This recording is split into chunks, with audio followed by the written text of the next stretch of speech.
L'Arche de l'Alliance était un coffret recouvert d'or, bien connu du peuple juif, mais aussi des chrétiens et des musulmans. Elle a également été portée à l'attention du grand public par différents films.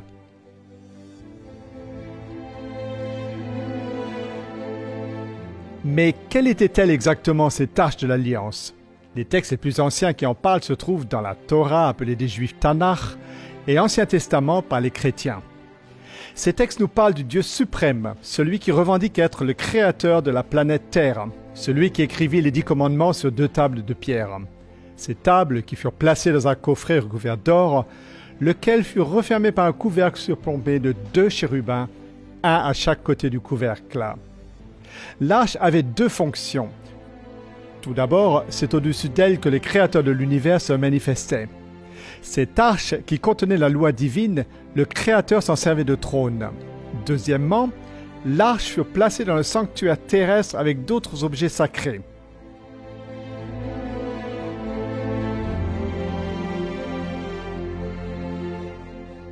Personne n'était autorisé à entrer dans la pièce qui abritait l'arche, sauf une fois par an lorsque le souverain sacrificateur y apportait du sang qu'il versait devant l'arche et sur son couvercle.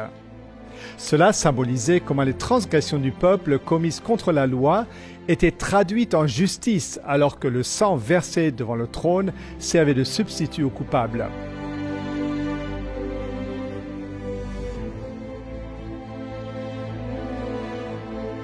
Plus tard, l'arche fut transportée dans le premier temple construit à Jérusalem. Et encore bien plus tard, quand les Babyloniens assiégèrent la ville et détruisirent le temple, on pense que l'arche a été cachée ou bien qu'elle a disparu.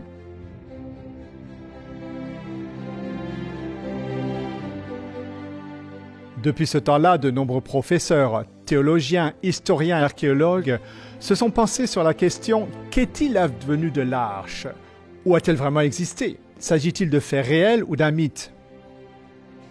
À l'époque, personne n'était autorisé à toucher l'arche. À plusieurs reprises, ceux qui ont enfreint cette interdiction ont été frappés de mort. L'arche a également accompagné les Israélites lors de leur guerre. Lorsqu'elle fut capturée par des ennemis, ceux-ci furent frappés par des fléaux, si bien qu'ils ne tardèrent pas à la restituer à ses propriétaires. On lui attribuait un pouvoir magique. Au cours des années, de nombreux aventuriers sont partis à la recherche de l'Arche de l'Alliance ou ont tenté d'en percer le mystère.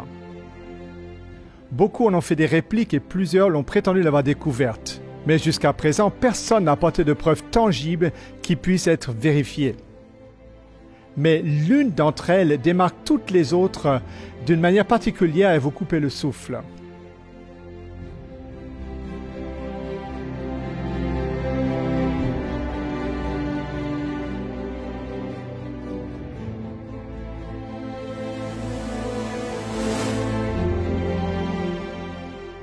La disparition de l'arche est restée un mystère pendant très longtemps. Toutes les sources mentionnant sa cachette ont été écrites bien après sa disparition et sont basées soit sur des oui-dire, soit sur des spéculations. Elle a été mentionnée une dernière fois dans la Bible quand le roi Josias ordonna de la remettre dans le temple. Mais nous savons qu'environ 35 ans plus tard, à l'époque des fils de Josias, les Babyloniens ont conquis Jérusalem. Détail intéressant, le récit ne contient aucune mention de l'arche, alors que d'autres objets qui ont été réquisitionnés y sont mentionnés. Cependant, le livre des Maccabées, qui est apparu beaucoup plus longtemps, des années après la disparition de l'arche, affirme que celle-ci fut cachée dans la montagne de laquelle Moïse avait vu la terre promise avant de mourir. Le livre de Baruch, un livre encore plus récent, prétend que Dieu avait laissé le sol en dessus de Jérusalem l'engloutir et que l'arche réapparaîtrait à la fin des temps. Et la littérature médiévale affirme que l'arche fut transportée en Éthiopie et certaines spéculations du XXe siècle mentionnent l'Égypte et même l'Irlande. Mais la signification de l'arche pourrait nous aider à savoir où elle se trouve. La fonction principale de l'arche de l'Alliance était d'être le siège du gouvernement divin au cœur de son temple terrestre. L'arche avait de nombreuses fonctions et ne se limitait pas aux rituels sacrificiels. Pendant les services du sanctuaire, mais aussi en d'autres circonstances, l'arche représentait l'autorité de Dieu en tant que juge et seul vrai Dieu et roi de toute la terre. Ce droit était écrit dans les 10 commandements placés à l'intérieur de l'arche, une loi qui déclarait que lui seul Dieu était le Créateur et que la terre, par conséquent, lui appartenait entièrement.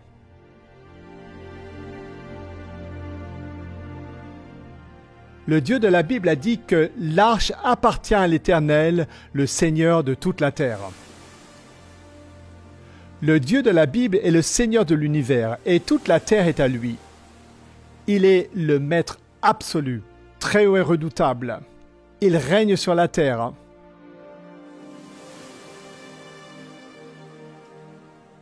Et c'est pourquoi l'arche était placée en première ligne dans la guerre contre la ville de Jéricho, par exemple. Et même si cette ville ne reconnaissait pas l'autorité suprême de Dieu sur terre, l'arche était là pour les juger et les condamner. De même, Nebuchadnezzar, l'empereur de Babylone, n'adorait pas le Dieu d'Israël. Lui et d'autres rois de cette époque furent quand même jugés par Dieu. Les Assyriens, Madianites, Cananéens, Égyptiens, Éthiopiens, Philistins et de nombreuses autres nations qui rejetèrent Dieu comme leur Dieu furent elles aussi jugées selon les normes divines. Lorsque le dernier roi de Babylone se moqua de Dieu, il fut condamné par le maître de l'univers au moyen d'une main écrivant le verdict sur le mur devant tout le monde réuni dans la salle. Dieu montre que quelle que soit votre religion ou votre origine ethnique, vous serez jugé selon les lois du Créateur et non selon votre propre entendement ou les normes morales de votre culture spécifique.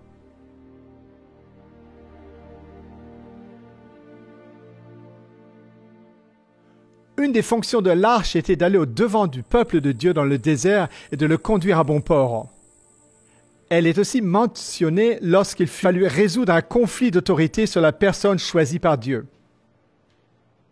Elle précéda les Israélites lors de la traversée du Jourdain, ce fleuve qui s'est miraculeusement ouvert, permettant au peuple de passer de l'autre côté. Elle participa au renouvellement de l'alliance entre Dieu et Israël au mont Ébal. Et pourtant, lorsqu'Israël échoua devant Dieu, furent vaincus par l'ennemi, et quand l'arche leur fut enlevée, Dieu se servit de l'arche pour juger les Philistins et humilier leur Dieu, forçant les ennemis d'Israël à la renvoyer chez ceux-ci. Dans cette situation, Dieu utilisa l'arche comme un symbole de sa royauté. Même lorsque Dieu n'a pas protégé son peuple au bord de l'apostasie, il protégea l'arche, car celle-ci représentait son autorité. Cela prouve qu'aucun être humain n'avait besoin de la protéger et que Dieu s'en occupait lui-même. D'ailleurs, ceci élimine également toute possibilité de sa destruction. L'arche fut le trône de Dieu sur terre, comme il est écrit dans la Bible, « Ton trône, ô Dieu, est à toujours ». Alors que Jérémie venait d'assister à la destruction de Jérusalem et du Temple, voici ce qu'il avait à dire sur le trône de Dieu, quelque chose d'entièrement différent. « Toi, l'Éternel, tu règnes à jamais. Ton trône subsiste de génération en génération. » Alors qu'est-il vraiment arrivé? Dieu avait dit à Jérémie que la ville et le temple allaient être détruits. Il était préparé, lui, Jérémie et beaucoup d'autres. La chose la plus naturelle à faire était donc de cacher l'objet le plus sacré qui était l'arche de l'Alliance.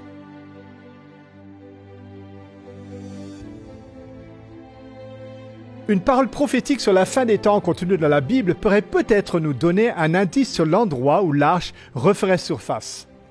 Il arrivera dans la suite des temps que l'on dira « Venez et montons à la montagne de l'Éternel, à la maison du Dieu de Jacob, afin qu'il nous enseigne ses voies et que nous marchions dans ses sentiers. » Car de Sion sortira la loi et de Jérusalem la parole de l'Éternel.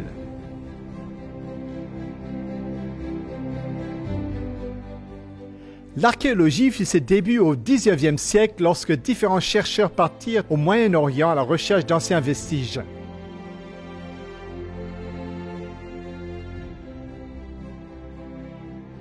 Des tombes et des temples en Égypte, aux archives historiques, la véracité de la Bible n'a jamais cessé d'être confirmée par la découverte de sites bibliques en Mésopotamie, en Palestine, etc.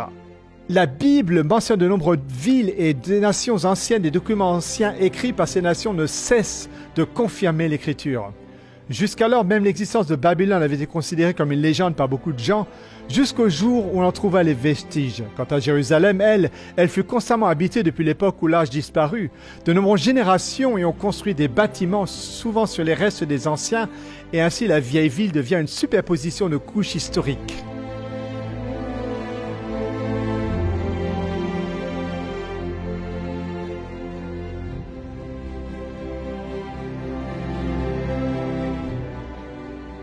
En 1854, un missionnaire du nom de James Barclay marchait le long des remparts de Jérusalem lorsqu'il culbuta sur l'entrée d'une grande cavité située sous la vieille ville, pleine de souterrains. Fermée pendant des siècles, cette cavité s'étendait sur 5 pâtés de maisons. En 1867, le général Sir Charles Warden effectua les premières grandes fouilles dans la vieille ville et dans la colline sur laquelle se trouvait jadis le temple, ce qui lui permit de découvrir des puits et des tunnels souterrains. En 1873, Charles Clermont-Ganneau, un orientaliste et archéologue français, découvrit un chérubin sculpté sur la pierre à l'intérieur de cette cavité.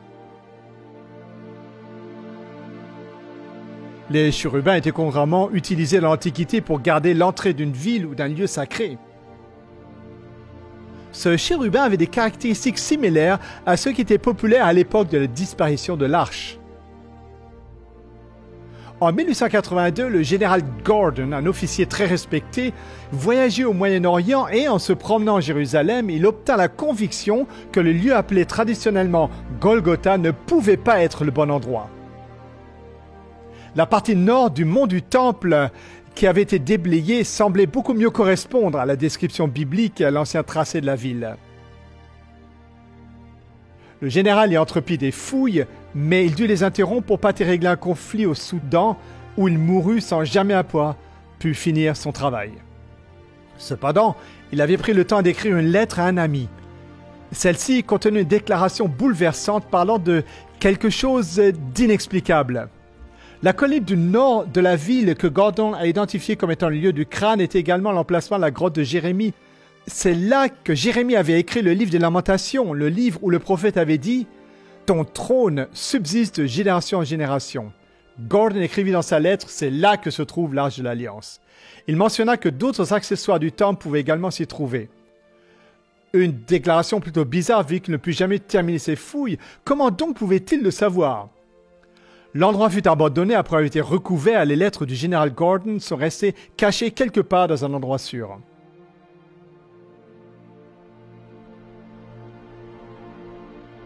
Une centaine d'années plus tard, un homme du nom de Ron Wyatt avait commencé à prier Dieu de se servir de lui pour montrer au monde que la Bible était véridique. Ron s'était déjà penché sur l'histoire du déluge et avait enquêté sur d'éventuels restes de l'arche de Noé.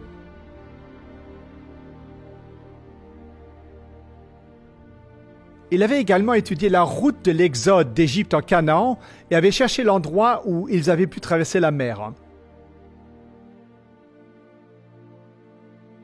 En faisant de la plongée sous-marine, il avait trouvé plusieurs roues de chars de l'Égypte antique. Sur le chemin du retour, il passa par Jérusalem. Marchant le long de la falaise au nord de la vieille ville, sa main fut soudainement levée toute seule et elle pointa vers un endroit devant lequel des décombres avaient été déposés. Sans comprendre pourquoi ni comment, il s'entendit dire « C'est là où se trouve la caverne de Jérémie et l'arche de l'Alliance est là. »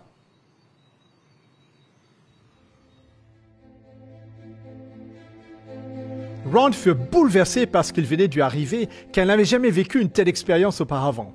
Il n'avait même pas pensé à chercher l'arche. Troublé, il retourna chez lui aux États-Unis pour essayer de trouver de quoi faire des recherches et découvrir si l'arche pouvait bien être là.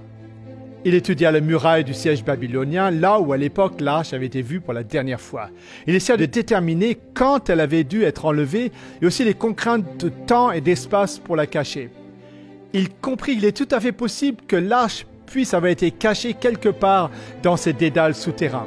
Il était convaincu que Dieu lui-même l'avait inspiré pour la trouver.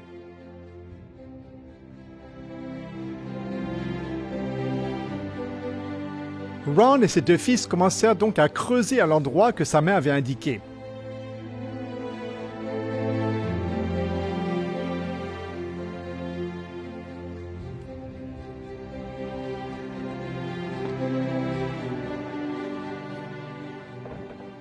Mais bien vite, ils tombèrent sur un gros rocher qui allait rendre les fouilles difficiles. Donc, au lieu de cela, ils commençèrent à creuser quelques mètres vers la droite. À peine avaient-ils commencé à creuser qu'ils découvrirent 3 niches dans la paroi de la falaise. Ron pensa qu'il pouvait s'agir peut-être de niches destinées à accueillir des signes de l'époque romaine. Après tout, Golgotha était proche de la route principale de l'époque du Christ, et c'était donc peut-être bien là que Jésus avait été crucifié. La citation bien connue de Quintilien explique cela. Partout où l'on crucifiait des criminels, on choisissait des routes très fréquentées pour que beaucoup le voient et soient émus par la crainte, car toute punition ne savait pas tant la vengeance, mais plutôt d'effets dissuasifs. Le site de Golgotha où l'église byzantine avait été érigée n'était pas situé près d'une route principale. Mais cet endroit l'était. Se pouvait-il que ces niches aient été utilisées pour y mettre des panneaux qui auraient indiqué aux passants les crimes commis par les inculpés? Ron commença à se dire que ce côté-là de la montagne pouvait avoir été l'endroit où les gens étaient crucifiés. Il continue à creuser vers le bas, mais le sol en dessous était très meuble, et c'est pourquoi Ron et ses deux fils firent demi-tour vers leur point de départ en espérant pouvoir creuser autour du gros rocher. Cette fois-ci, ils s'aperçurent qu'ils pouvaient creuser entre la falaise et le rocher, et que la falaise formait comme un toit. En creusant vers le bas, il trouva rapidement ce qui semblait être un appel de corde ciselé dans la falaise.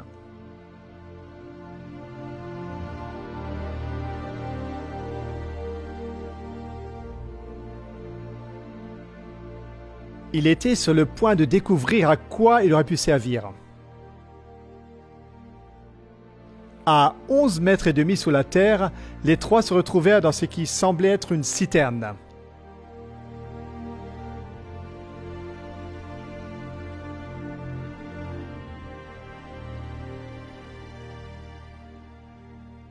Elle était ronde et des escaliers y descendaient. Ron se demandait si elle avait être pu utilisée pour stocker du grain et ensuite servir de citerne. Il gratta la superficie et trouva une grande quantité de poterie parmi la poussière et les débris utilisés comme remblai pour former la citerne. Lorsque plus tard il montra ces pièces de poterie au département des Antiquités, ceux qui les examinèrent informèrent Ron que certaines d'entre elles remontaient à l'époque des Jébusiens et que les spécimens les plus récents dataient de la période romaine. Il continua à longer la falaise en dessous de là où il avait trouvé les niches. Dû à la poterie et aux pièces de monnaie qu'ils avaient trouvées, lui et ses fils comprirent qu'ils avaient atteint la couche romaine. En creusant, Ron trouva de nombreux osselets de doigts, ce qui confirmait ses soupçons que cet endroit avait été autrefois un lieu d'exécution. Hormis la crucifixion, la lapidation avait également été pratiquée à l'époque judéo-romaine. En face de la citerne que Ron avait découverte, il y avait une autre structure circulaire. Seule une base de cette structure semblait être restée intacte.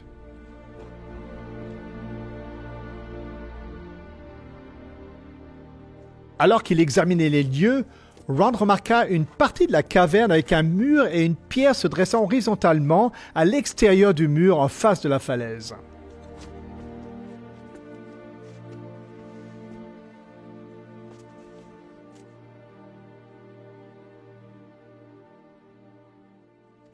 À quelques mètres devant lui, il aperçut un rocher de forme carrée qui ne ressemblait pas à une formation naturelle.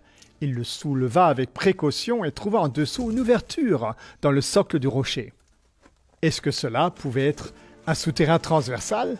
En examinant cette ouverture et en déblayant la terre autour d'elle, il découvrit une grande fissure. Il semblait que cette forme carrée avait été creusée dans une forme de plateforme dans l'avant-partie du soubassement rocher. Un peu plus tard, alors que Ron découvrait plusieurs autres souterrains, il n'arrivait pas à se dégager de l'idée que le creux sur la plateforme avec la fissure pouvait être sous le trou dans lequel la croix du Christ avait été plantée. Ils savaient que la Bible mentionnait un tremblement de terre qui secoua la colline au moment où le Christ mourut. Se pourrait-il que cette fissure soit sous le trou qui contenait la croix? Ce trou faisait 58 cm sur 58 dans le roc solide, tandis que la fissure semblait être beaucoup plus profonde.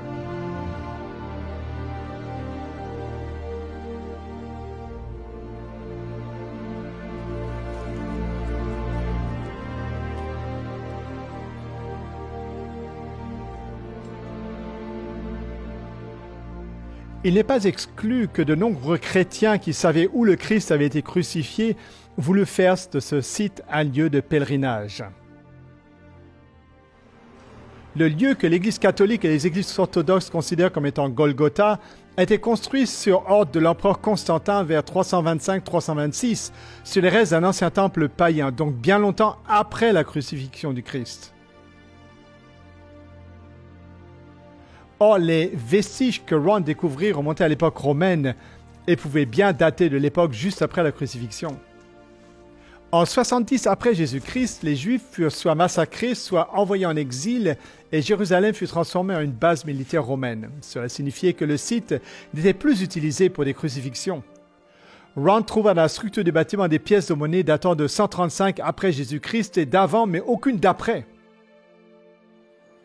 En 130 après Jésus-Christ, les chrétiens se sont établis là à la place des Juifs, si bien que cette structure a probablement été construite par des chrétiens à cette époque ou plus tôt. Cela veut dire que c'est probablement le premier site à être reconnu comme le véritable Golgotha. Le site du Golgotha de l'église byzantine, l'église du Saint-Sépulcre, fut construit environ 200 ans plus tard, donc à une époque où la connaissance des lieux avait plus ou moins disparu. Plus l'époque était proche de la crucifixion, plus ils en auraient su les détails de ce qui s'était passé. Le fait que les pièces de monnaie que Ron trouva dans l'ancien site datent de 135 après Jésus-Christ indique que celui qui a construit et utilisé cette ancienne structure l'a apparemment abandonnée à l'époque et a quitté la région. Le fait que les fondations soient encore intactes pouvait indiquer qu'elles n'avaient pas été détruites par les envahisseurs, mais qu'elles étaient probablement tombées dans l'oubli. Après le temps, elle finit par être recouverte de décombres et d'ordures. Quoi qu'il en soit, la preuve a été faite que la structure avait bien été construite bien avant l'église du Saint-Sépulcre. Ron et ses deux fils travaillaient à cet endroit sur une période de presque 2 années. Ils continuaient à scruter le niveau romain à la recherche d'une grotte, de l'entrée d'un tunnel, mais sans succès.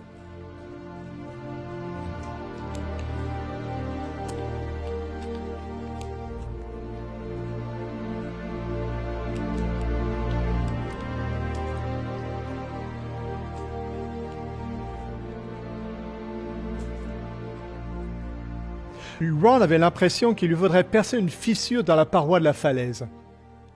Emplis d'une étrange sensation, les trois se sont mis à prier et à l'aide de marteaux et de burins, ils virent que derrière la fissure, il y avait une cavité. Ils agrandirent le trou pour pouvoir s'y faufiler.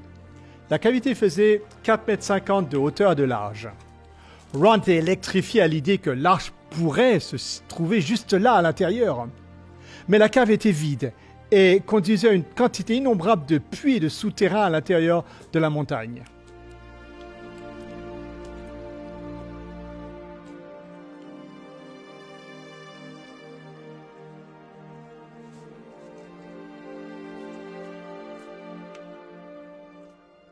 Ron continuait à fouiller toutes les grottes et cavités qu'il pouvait trouver à l'intérieur de ce gigantesque système souterrain.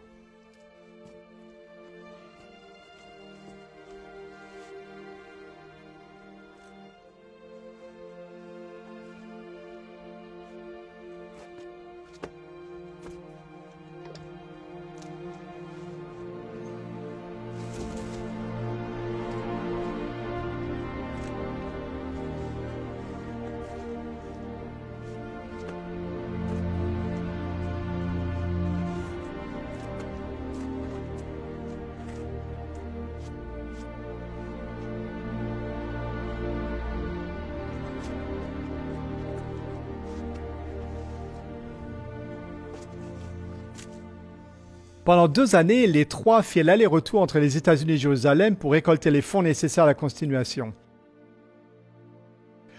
En décembre 1981, ils poursuivirent leur travail dans les souterrains à la recherche de toute ouverture, fissure ou cave qui pourrait s'y trouver. Cependant, tous les trois prirent sérieusement froid. Les deux fils de Ron rentrèrent aux États-Unis et Ron dut compter sur l'aide d'autres personnes pour continuer. Il n'était pas question de renoncer au projet, car Ron avait l'intuition que Dieu lui avait promis qu'il découvrirait l'arche lors de ce voyage. Mais voilà qu'il avait utilisé toutes ses épargnes et qu'il était malade et que le travail était épuisant. L'un des habitants de Jérusalem l'aidait en arrivant à se faufiler par certaines des plus petites ouvertures, car il était plus mince et pouvait donc se rendre là où Ron ne pouvait pas. En regardant autour de lui, Ron aperçut un passage ressemblant à une cheminée et de là un petit tunnel où Ron devait expirer pour pouvoir s'y faufiler.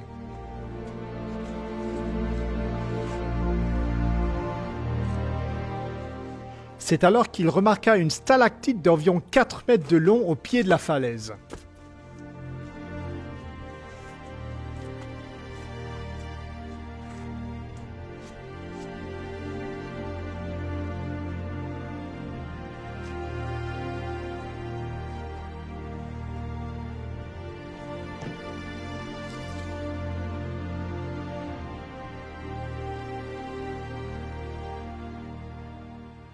Derrière celle-ci se trouvait une cavité. Ron essaya de voir ce qu'il y avait, mais sans succès. Alors il agrandit le passage et put voir qu'à l'intérieur il y avait une grotte. Mais elle ne ressemblait pas très prometteuse, probablement rien d'autre qu'une cavité pleine de cailloux. Mais il décida quand même de s'en assurer en élargissant encore une fois le passage pour que son aide puisse s'y glisser. Mais celui-ci en ressentit rapidement le regard terrifié, le visage en larmes. « Mais qu'est-ce qu'il y a dedans? Mais qu'est-ce qu'il y a dedans? Je n'y retourne pas. » Il essaya de sortir du système de souterrain aussi vite qu'il le put et Ron comprit qu'il y avait là quelque chose d'hors commun. Il agrandit le trou suffisamment pour pouvoir s'y glisser, c'était le 6 janvier 1982. Il y avait environ 450 mètres entre les rochers et le plafond.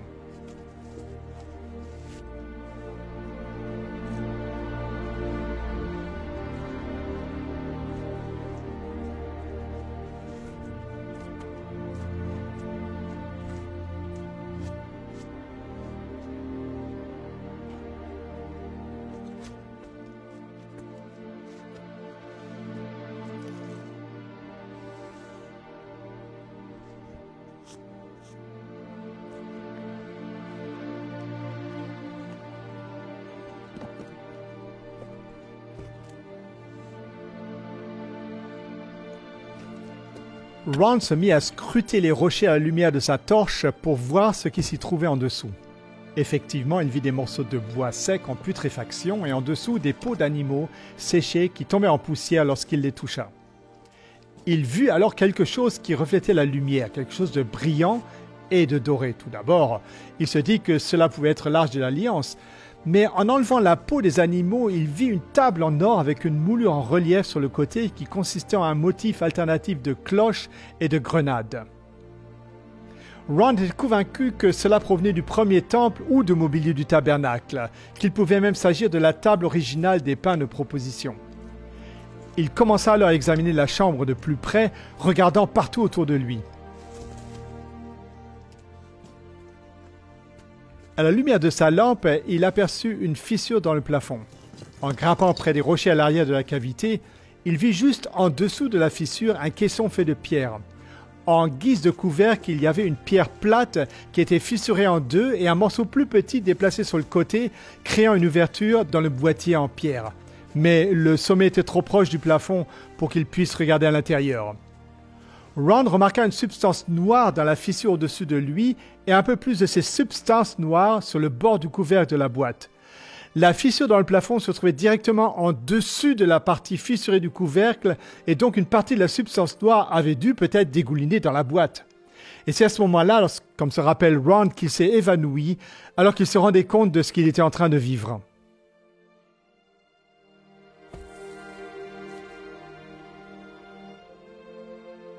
En revenant à lui, une autre idée lui traversait l'esprit. La fissure du plafond devait être la continuation de la fissure qu'il avait vue dans le trou transversal de la plateforme à l'extérieur, et la substance noire était du sang qui était tombé à travers la fissure dans le caisson en pierre. Ron était sûr que l'arche se trouvait à l'intérieur du caisson de pierre. Mais ce qui le bouleversa le plus fut la prise de conscience que le sang du Christ était véritablement descendu de la croix jusqu'au propitiatoire de l'arche de l'Alliance.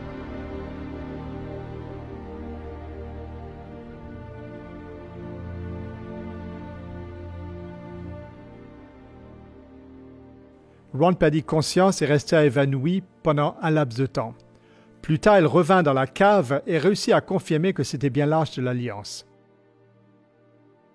Il informa le gouvernement israélien de sa découverte, mais on lui dit de garder le silence.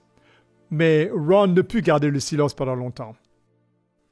Il visita la chambre à plusieurs reprises et répertoria plusieurs objets qui se trouvaient dans le coffret de pierre en plus de l'arche de l'Alliance. Le chandelier à 7 branches avec ses lampes du sanctuaire d'origine, l'autel d'or de l'encens, la table des pains de proposition, un encensoir en or, un éphod, une mitre avec une grenade en ivoire sur la pointe, un poids en laiton, des lampes à huile, une bague en laiton et une très grande épée.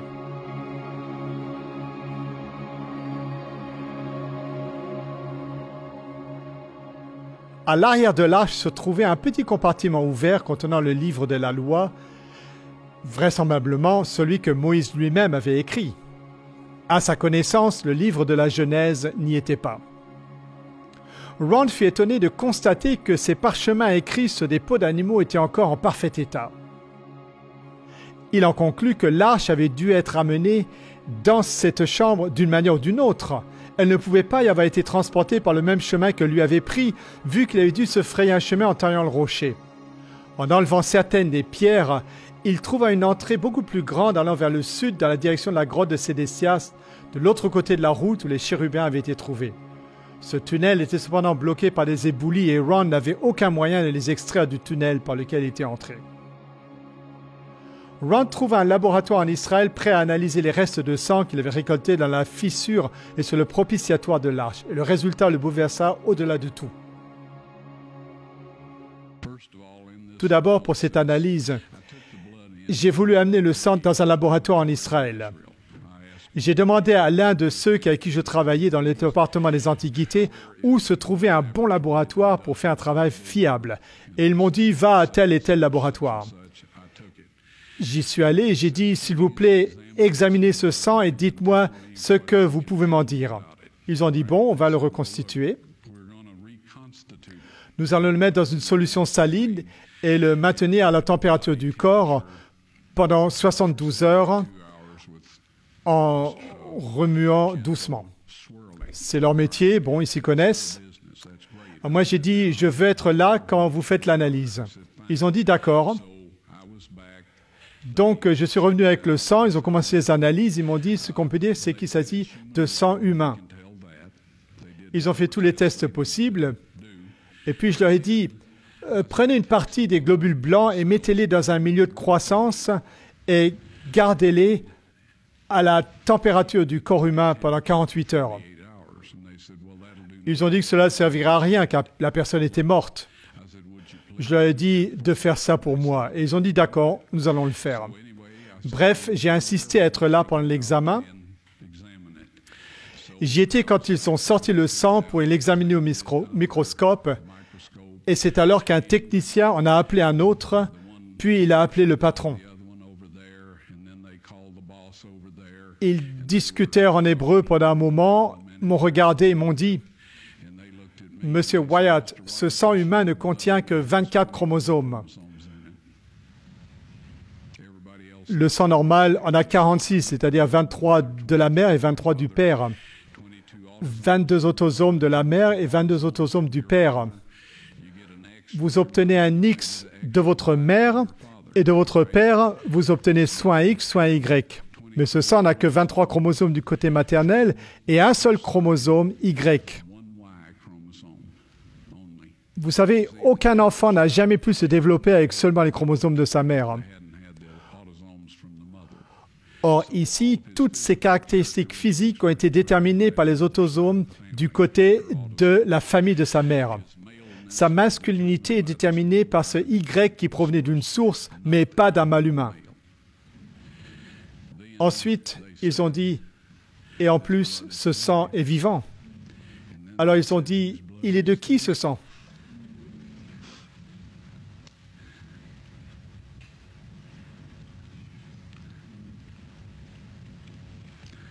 Je leur ai dit, c'est le sang de votre Messie.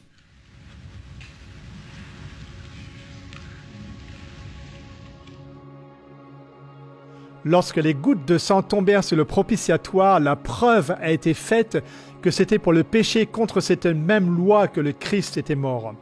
Nous transgressions des commandements divins, pas des lois humaines ou des règles religieuses. Et ce sont ces lois que nous avons enfreintes. Et c'est pour cela que nous devons nous repentir.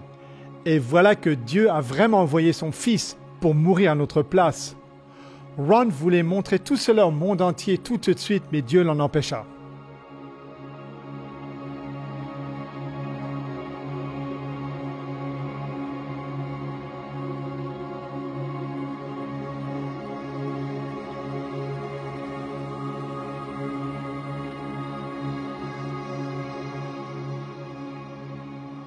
Lors de sa 4e visite, Ron dégagea la cave et les souterrains et mit de l'ordre dans les objets.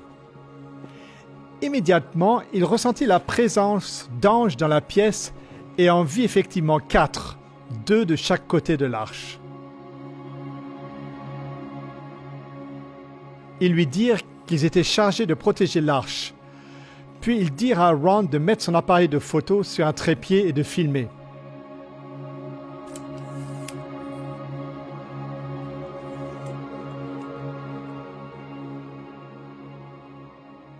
Ils soulevèrent le propitiatoire et l'aidèrent à en retirer les 10 commandements gravés sur les 2 tables de pierre.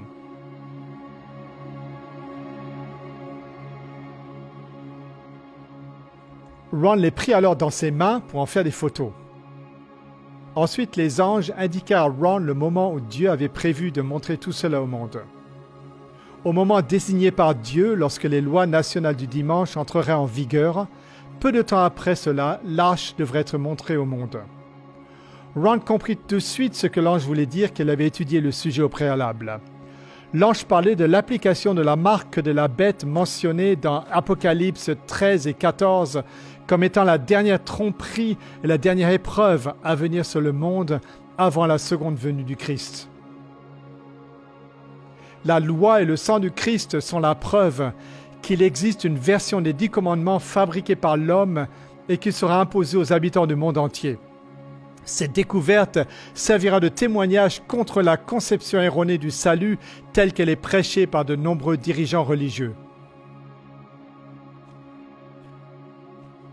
Ron est décédé en 1999 sans avoir vu l'accomplissement de cette annonce des anges, mais il savait que ce qui s'était passé avait été filmé. Donc il consacra les derniers mois et années de sa vie à parler autour de lui de l'amour du Christ et de son sacrifice pour nous. Puis il avertit les gens de la marque de la bête. Veuillez écouter son message important et son avertissement. Cet ensemble de lois, c'est ce que les créatures de Dieu doivent respecter. Cette loi est la fondation de son trône, au ciel et sur la terre. En effet, il a été dit à Moïse de construire selon le modèle qui lui a été montré sur la montagne, un sanctuaire où Dieu habiterait. Il s'agirait donc bien de la demeure terrestre de Dieu. Ce propitiatoire était le trône terrestre de Dieu et il l'est toujours. Et la gloire de la Shekinah y a habité pendant des centaines d'années jusqu'à ce que les Juifs sombrent dans la rébellion et le paganisme, si bien que Dieu décida de ne plus habiter au milieu d'eux. Nous y reviendrons peut-être un peu plus tard, mais cela, c'est le message du propitiatoire. Il y a une déclaration dans l'Écriture qui se trouve dans le chapitre 2 des 2 Thessaloniciens.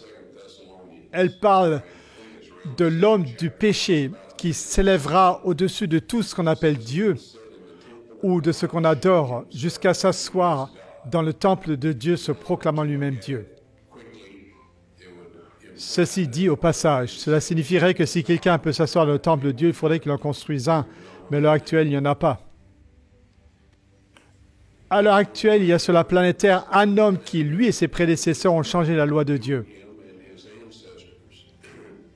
ils ont changé la loi de Dieu en éliminant le deuxième commandement qui dit « Tu ne te feras point d'image taillée ni de représentation quelconque des choses qui sont en haut dans le ciel, et tu ne te prosterneras point devant elles. » Comme cela les dérangeait, ils ont retiré le deuxième commandement et ont divisé le 10e en deux pour qu'il y en ait toujours 10.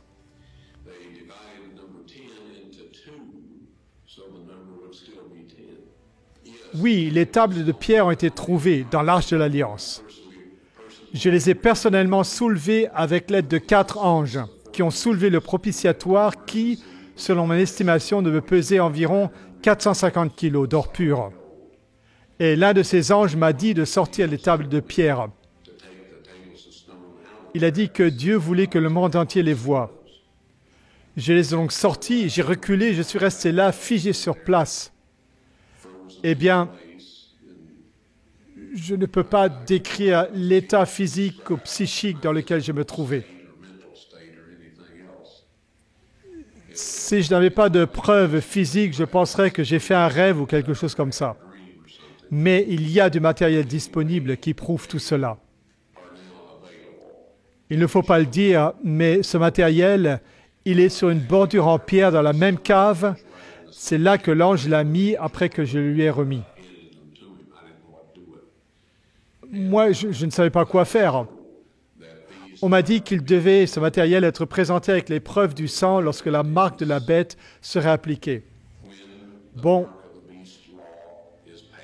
je sais que tout le monde se demande ce qu'elle est, cette marque de la bête.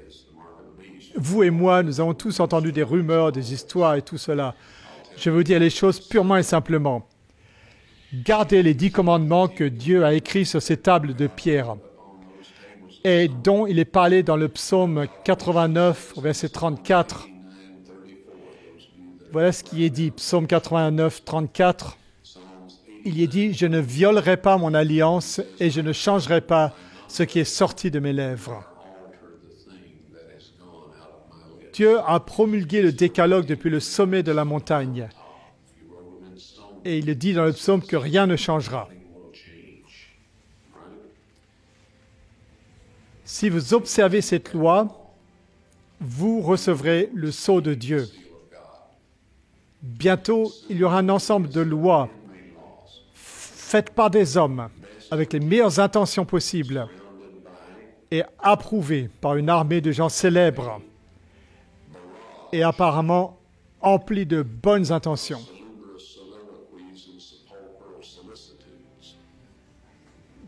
Tout ça, ce sont des histoires à l'instigation du diable pour vous faire croire que c'est la meilleure chose qui soit arrivée à la race humaine.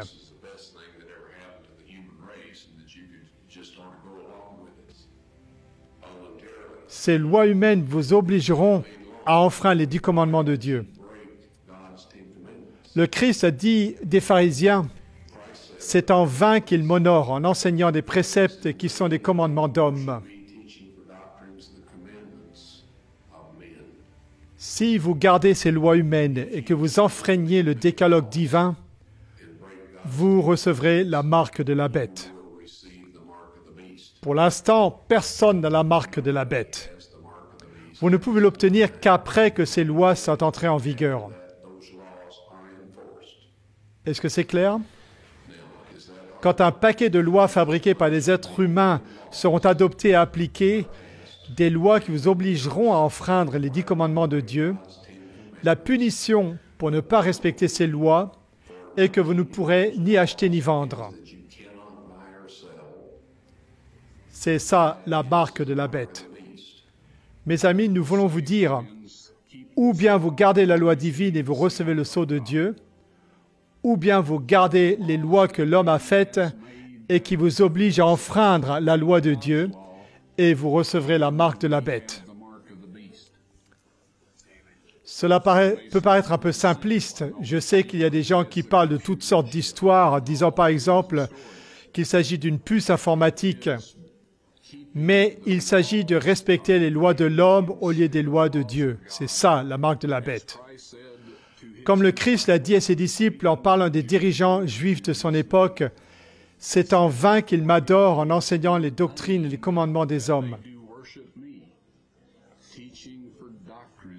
Dieu n'a pas accepté l'offrande des fruits et des légumes de Caïn, et il n'acceptera aucun substitut à notre loyauté envers lui, qui consiste en gardant ses 10 commandements. Et il viendra un temps où, si vous faites cela, vous ne pourrez ni acheter ni vendre. Il est dit dans le psaume 89, 34, « Je ne violerai pas mon alliance et je ne changerai pas ce qui est sorti de mes lèvres. » Et ça, ce sont les 10 commandements. Ça, c'est l'alliance de Dieu envers nous.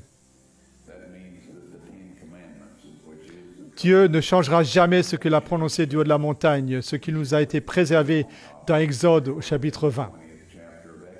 Moi-même, j'ai vu les tables de pierre et j'ai lu ce qu'elles contenaient. C'était exactement la même chose que ce que dit le texte original en hébreu dans le livre de l'Exode. Mot pour mot. D'accord? Et cela ne changera pas. La Bible nous avertit que Satan viendra avec des miracles et des prodiges mensongers. Comment pouvons-nous dire quels sont les miracles de Satan? Lui, c'est un être surnaturel et tous les anges déchus sont des êtres surnaturels. Ils peuvent donc faire des choses miraculeuses, en tout cas de notre point de vue. Comment pouvons-nous dire ce qui est de Dieu et ce qui ne l'est pas? Si l'on dit que l'observation des commandements de Dieu est une nécessité absolue, alors les enfreindre, c'est péché. Si on présente d'autres commandements en prétendant qu'ils viennent de Dieu ou qu'ils disent autre chose que cela, ils ne sont pas de Dieu. Et nous ne devons pas à leur prêter attention, quel que soit le genre de miracle qu'ils accomplissent. Les tables de pierre seront exposées après l'application de la loi du dimanche, la loi nationale sur le dimanche. Ce sont les paroles exactes de l'ange, si ma mémoire est bonne.